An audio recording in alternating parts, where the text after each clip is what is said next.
It started with a lunch invitation, not an email, not a formal calendar request.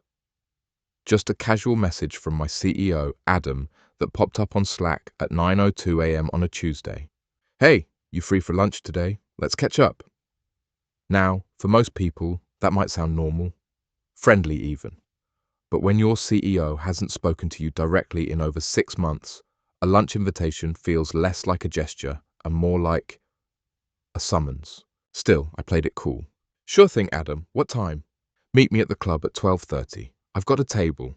The club wasn't a regular lunch spot. It was a private executive club in the heart of downtown, the kind of place where hedge fund managers sipped $18 green juice while talking about crypto losses. I'd only been there once before, during my third-year performance review. That day, Adam called me a rock in the foundation of the company. That was 3 years ago. Now, as I straightened my collar in the mirror and checked for stray threads on my blazer, I wondered what kind of rock gets lunch with the CEO out of nowhere. Part of me hoped it was good news. Maybe a promotion. Maybe a transfer to a new global team. I had busted my ass for 6 years in that place. Late nights, missed birthdays, weekends spent revising product roadmaps. I was due for something. I walked into the club just before 12:30. Adam was already there. White shirt, no tie, classic Rolex, smiling like a man who just closed $1 million deal. He stood and shook my hand like we were old college buddies. Glad you could make it, he said, clapping me on the back. The server came by. We ordered. Grilled salmon for him, pasta primavera for me. Then came the small talk. How's the team holding up with Q3 changes? You still doing those weekend hikes? You and Melissa still in Colorado Springs? It felt like a performance, like he was building a bridge to somewhere he didn't want to walk alone. And then, just before the salads arrived, he said it. I'm going to be straight with you, Nate. I stopped chewing. There's going to be a leadership realignment. I nodded slowly, feeling a shift in my gut. We've had to make some tough calls. The board's been looking closely at every department, and unfortunately, that includes product strategy. He paused. I hate doing this over lunch, but today's your last day. My fork froze halfway to my mouth. What? You'll be getting a formal HR follow-up this afternoon. I wanted to tell you in person. You've done good work. No one's questioning that. I stared at him. I'm being fired? Over pasta? I'm really sorry, Nate. I swallowed the lump in my throat. My heart was hammering against my ribs, but I kept my voice even. Is this because of the metrics? We hit our Q2 targets. He looked down at his salmon. It's not about metrics. It's a restructuring. I knew that word. Who's replacing me? He hesitated just long enough. It'll be temporary coverage for now, he said, which was CEO speak for someone's already lined up. Later, I'd find out exactly who it was. The owner's 26-year-old nephew, fresh out of an MBA program, zero product experience, but a LinkedIn bio that read like a TEDx keynote. That lunch wasn't just a firing. It was a setup, a quiet coup. But what Adam didn't know, what none of them knew, was that I had seen this coming. And I had a plan of my own. To be continued. I walked out of that overpriced lunch spot into the bright Colorado sun, but the day felt cold. My phone buzzed. Melissa. I let it ring. I couldn't talk. Not yet. Not with my jaw still clenched and my future dissolving behind my eyes. Fired. Over lunch. 6 years. Dozens of projects. Hundreds of late nights. All wiped out with a smile and a salad fork. I took the long way home. Through the park, past the old stone bridge where Melissa and I used to sit on Sundays. I needed to breathe, to think, to feel something besides the fire building in my chest. But as I passed the fountain near the museum, my anger shifted. I wasn't just furious, I was clear. I had seen the signs, the leadership reshuffles, the closed door meetings, the subtle shifts in Slack channels, the way Adam had stopped inviting me to cross-team strategy calls. It all made sense now. They had been planning this for months, and I had made backups. You see, 3 months earlier, I started noticing weird overlaps. Projects I had pitched suddenly being assigned to junior staff. Entire roadmap initiatives I'd designed showing up in someone else's slide deck with their name on it. I knew something was coming, and I'd quietly started building my insurance policy. Not by stealing anything. I'm not a fool. But I documented everything. Dates, emails, metrics, product mock-ups. I built a timeline of my contributions, a portfolio of impact, and most importantly, I'd been working on something of my own, a side project, an idea I'd been shaping after hours, a SaaS tool for remote collaboration that fixed everything broken in our company's clunky internal system. I had already hired a freelance developer. We were 2 months from MVP, but that wasn't the revenge. That was the future. The revenge would be letting them watch me build it. I got home around 3 p.m. Melissa was waiting at the kitchen table, arms folded, eyes wide with worry. What happened? I dropped my keys on the counter. I got fired. Her face crumbled. Oh my God, Nate. Adam said it was a restructure, I muttered. But I know who's taking my job. Who? I looked at her. The owner's nephew. The kid from the holiday party who asked if I coded the PowerPoint. Melissa sat down. You're kidding. I shook my head. She reached for my hand. So what now? I stared out the window. Now, I said, now we build. From scratch. But this time, for me. Over the next 3 days, I cleaned out my work laptop, met with HR, signed their ridiculous NDA, which, thankfully, didn't apply to anything outside their IP. They didn't even ask what I'd been working on privately. They thought I was just another laid-off pawn. Meanwhile, I updated my portfolio, polished my resume, not to get a new job, not yet, but to remind myself who I was, what I had done, and why this story was far from over. Then I called Marcus. Marcus was my former co-worker, now CTO at a rising startup in Denver. We had talked about collaborating before, but timing had never worked. This time, it did. He said 3 words that changed everything. I'm in, bro. He offered to fund 6 months of runway for the app I was building, in exchange for equity. I said yes, and just like that, the story changed. From fired to founder, from betrayed to back in the game. They thought they'd erased me with a free lunch. They had no idea they just handed me the reason to win.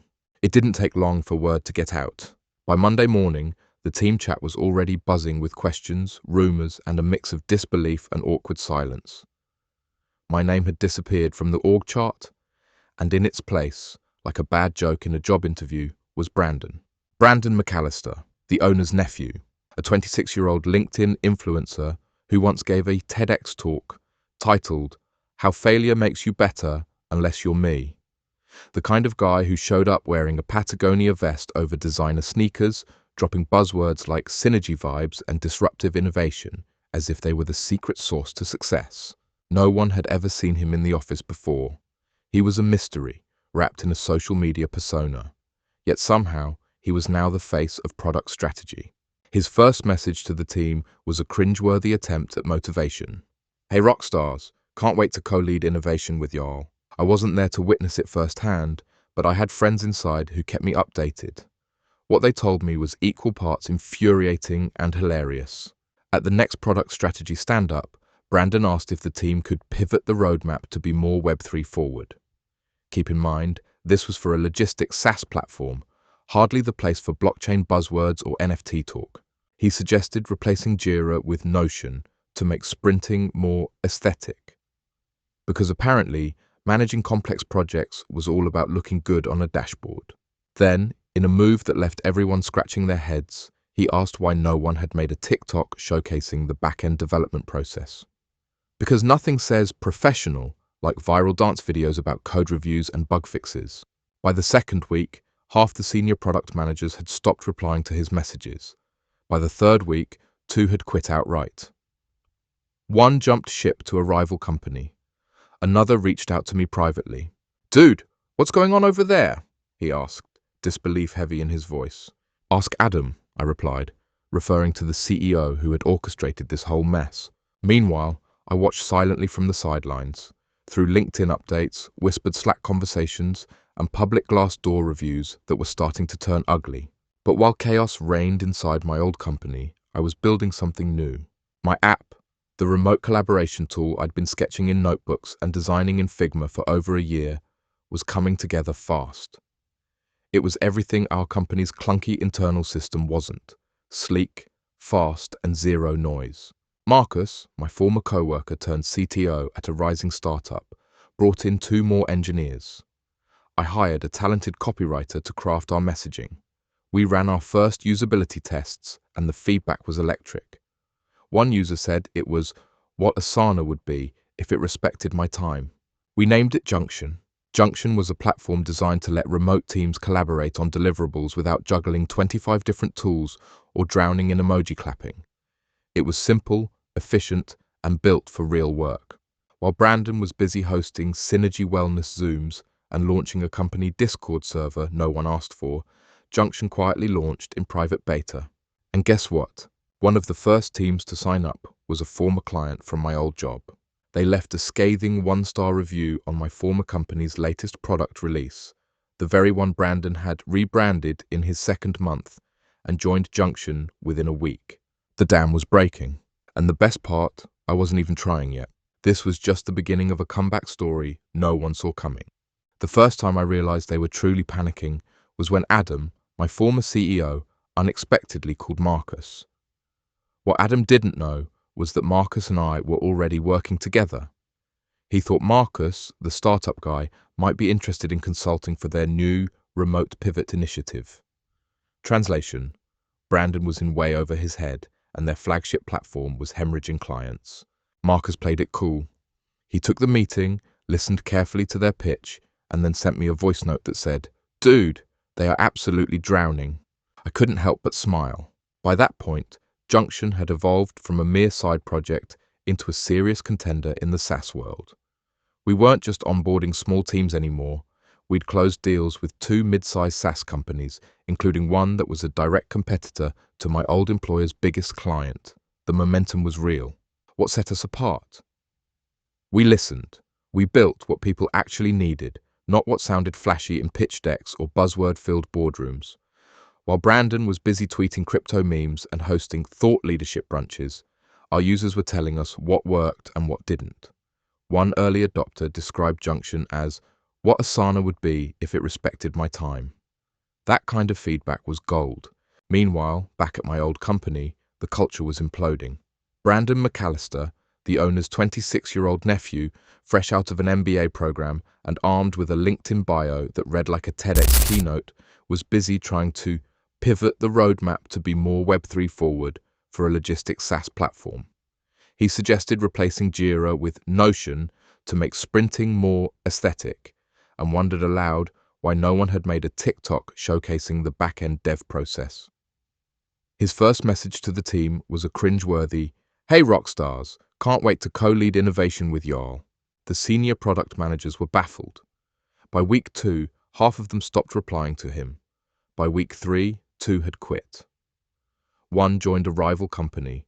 Another reached out to me privately, desperate for answers. "Dude, what's going on?" he asked. "Ask Adam," I replied, watching silently from the sidelines. The company's internal struggles were no secret. Half the engineering team had left. Customer support was understaffed. Rumors spread that their last big product demo had crashed, live, during a crucial VC pitch.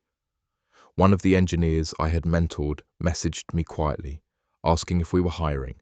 I brought him on that week. Then a second, then a third.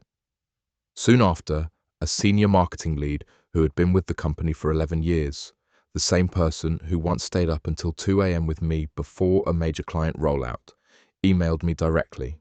"Nate," she wrote, "I don't know what you're building, but I want in." That's when I knew this was no longer just a startup. It was a movement, a quiet rebellion from the people who wanted to do meaningful work without being gaslit by buzzwords, nepotism, and empty promises. And then the media caught wind of it. TechCrunch ran a feature titled, "Due Startup Junction is Everything Your Old Productivity Suite Wasn't." Medium bloggers wrote glowing reviews, Reddit threads buzzed with excitement, and industry insiders whispered about the former product leaders firing, sparking a better future for remote teams. The big headline came from a major tech outlet. Ex-CEO fired over lunch launches. Competitor that's eating his old company alive. Adam never called me after that, but Brandon did. His message was short, all lowercase. "Nice play, bro." I didn't reply. There was nothing left to say. They had underestimated me, and now they were forced to watch everything they had thrown away turn into something stronger, something better, without them. Looking back, It's clear how stark the contrast was between their world and ours. While they were drowning in buzzwords and superficial culture hacks, we were building something real. Junction wasn't just a product, it was a promise to every remote team tired of juggling 25 different tools, tired of empty meetings and meaningless KPIs. We created a sleek, fast, zero-noise platform that let teams collaborate on deliverables without the usual chaos. The growth was organic, but explosive. Word spread through user testimonials and referrals. One client told us, "Junction saved my sanity. It's like someone finally listened to what remote teams actually need." Another said, "I didn't know collaboration could feel this effortless." Every new hire who joined us brought not just skills, but passion, a shared belief that work could be better, more human, more productive. The people who left my old company weren't just jumping ship, they were joining a cause. And that cause was bigger than any one of us. It was about reclaiming integrity in an industry too often driven by nepotism and empty buzzwords. It was about proving that resilience and authenticity could outlast privilege and pretense. Today, as I look at Junction's growing user base and the team we've built, I'm reminded that sometimes the hardest endings lead to the most unexpected beginnings. Being fired over lunch wasn't the end of my story. It was the spark that ignited a quiet revolution. I knew it was coming. The signs were there, subtle at first, then impossible to ignore. I had to be ready. By now, Junction was no longer just a quiet side project I worked on after hours. It had grown into a full-blown threat to my old company.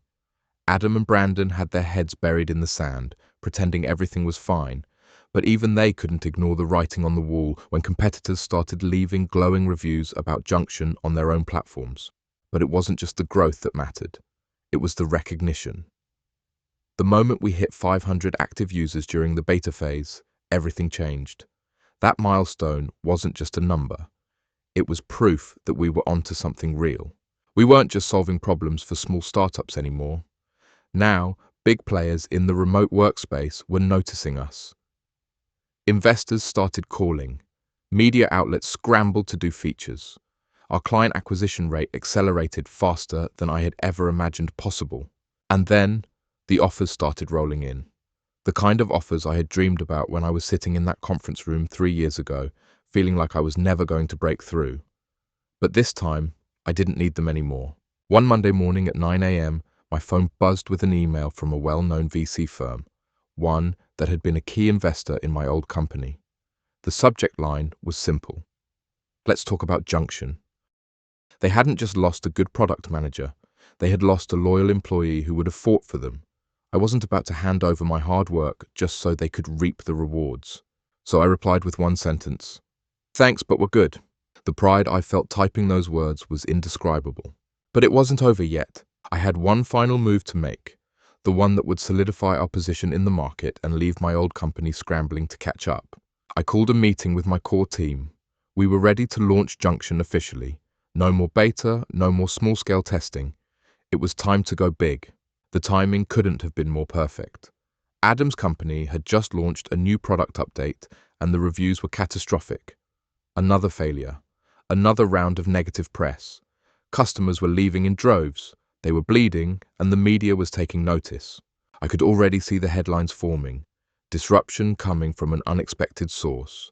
How one former employee is building what his old company couldn't. It was exactly what I needed. So, we made our move. We pushed out our official launch with a press release and demo videos that showed exactly how Junction solved the problems their platform had failed to address. The response was overwhelming.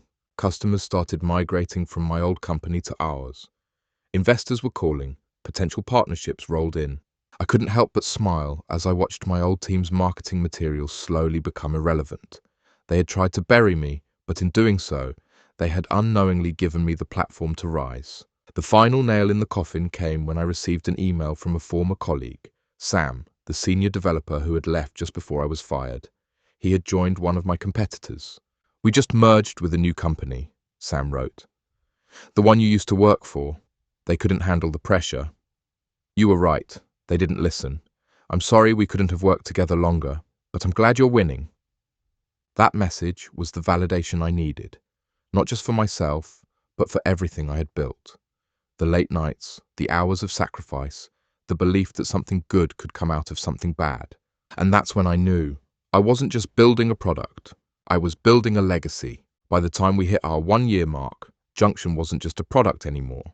It had become a movement, a symbol of resilience, innovation, and proof that sometimes the biggest setbacks lead to the greatest comebacks. It was no longer just about software.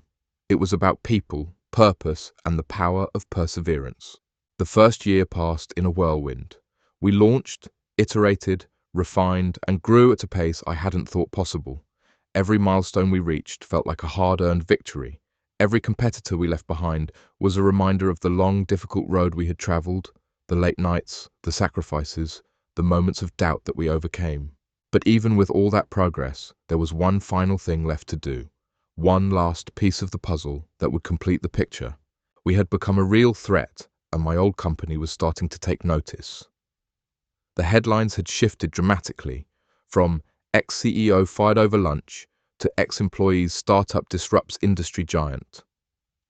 The media loved the story, investors were calling non-stop, and our growth was nothing short of unstoppable. Then the call came. It was from Adam. I hadn't spoken to him since the day he fired me, but now his voice was different.